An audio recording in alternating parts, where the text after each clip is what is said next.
Bismillahirrahmanirrahim. Assalamualaikum warahmatullahi wabarakatuh. Yang perkenalkan saya Dr. Hasan, Dr. Mujira. Pada hari baik saya kali ini akan melakukan rantai dingin.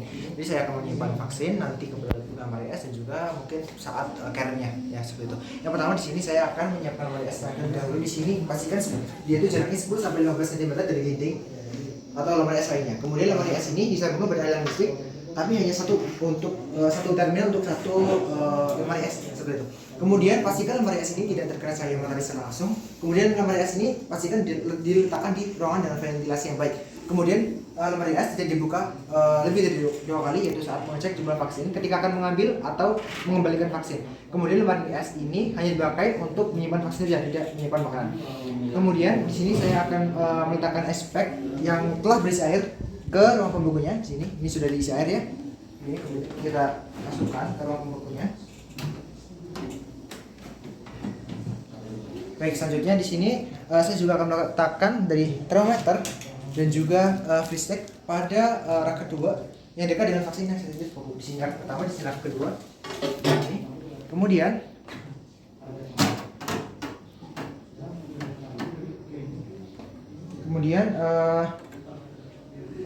bila akan dipakai esok harinya, larut disimpan bersama dengan vaksin dalam lemari es. Kemudian kita letakkan vaksin dalam kemasan dengan jarak antara kemasan 1 sampai 2 cm sini kita jaraki ya, semisal 1 atau 2 jari. Untuk yang sensitif terhadap panas, kita akan letakkan di rak paling atas. Di sini saya akan letakkan di rak paling atas.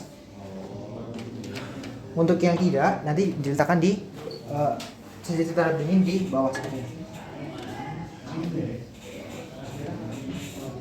Oke, lanjutnya letakkan vaksin yang tanggal kadaluarsanya ini pada bagian depan. Jika ya, kita letakkan pada bagian depan. Kemudian kita cek juga vaksin dengan VVM pada level B itu nanti diletakkan juga pada bagian depan dan ditulis nanti untuk digunakan segera seperti itu. Kemudian jika misal ada vaksin dari yang sudah dipakai dari lapangan, ini kita juga letakkan di area yang paling depan dan diberi label gunakan segera. Kemudian jika ada vaksin yang mungkin level 3 atau 4 itu yang tidak layak langsung kita buang seperti itu. Kemudian kita pastikan suhu lemari es selalu di antara suhu 2 sampai 8 derajat Celcius. Kemudian suhu dipantau dan dicatat pada format pencatatan suhu yaitu 2 kali pagi dan sore hari.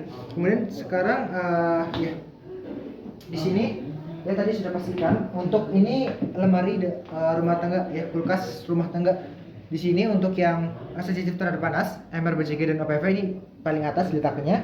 Kemudian yang sensitif terhadap dingin seperti DT, TD, DT dan Petabio ini diletakkan di bagian bawah seperti itu. Kemudian para ditempatkan di dekat vaksinnya tapi jangan sampai beku ya seperti itu. Kemudian untuk yang lemari es dengan bukaan atas, untuk yang sensitif terhadap panas ini diletakkan di bagian bawah dan yang sensitif terhadap dingin atau pembekuan itu diletakkan di bagian atas. Selanjutnya untuk tiap jenis vaksin nanti hitung atau tentukan jumlah sasaran dan diperkirakan akan mendapat vaksin hari itu. Jadi kita juga harus tahu dari jumlah dosisnya pada setiap kemasannya. Kemudian untuk jumlah vial yang dibawa yaitu jumlah sasaran dibagi dengan dosis per vialnya. Kemudian dibulatkan ke atas misal 2,7 jadi 3 segitu.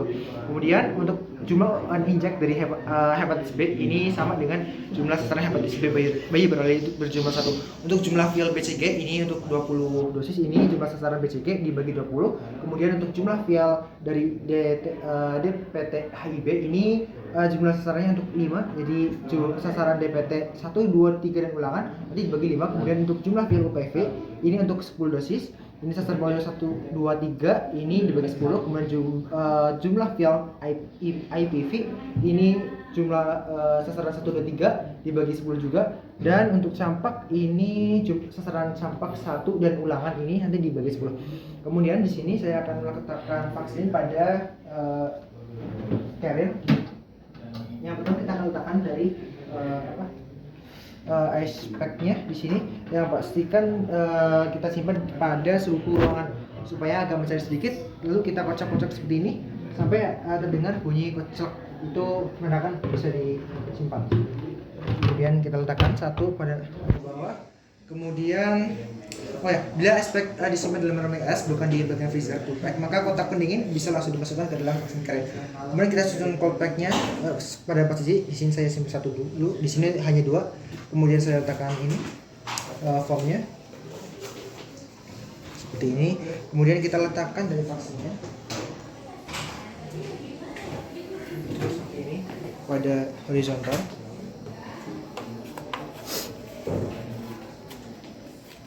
Ini kemudian kita letakkan juga pada termometernya di sini di sampingnya seperti ini. Selanjutnya ya kemudian simpan vaksin dan parut di bagian tengah. Kemudian kita letakkan lembar busa foam pada bagian atasnya. Kemudian tutup rapat vaksin carrier. Ini kita tutup rapat dengan vaksin carriernya.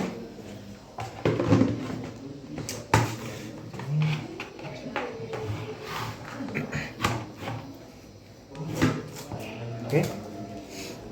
Sudah.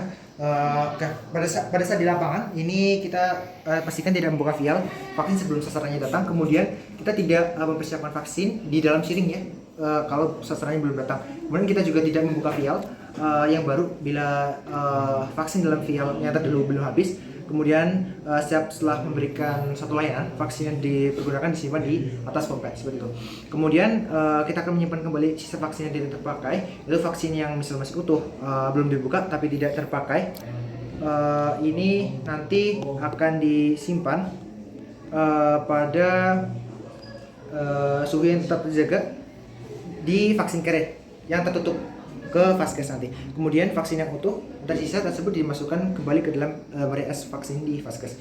Kemudian perhatikan juga VVM dari vaksinnya. Jika misal sudah level 3 dan 4, maka kita buang vaksin tersebut. Jika misal vaksin yang sudah digunakan dan masih tersisa, itu nanti kita bisa gunakannya diletakkan di paling depan dan kita berikan label gunakan segera.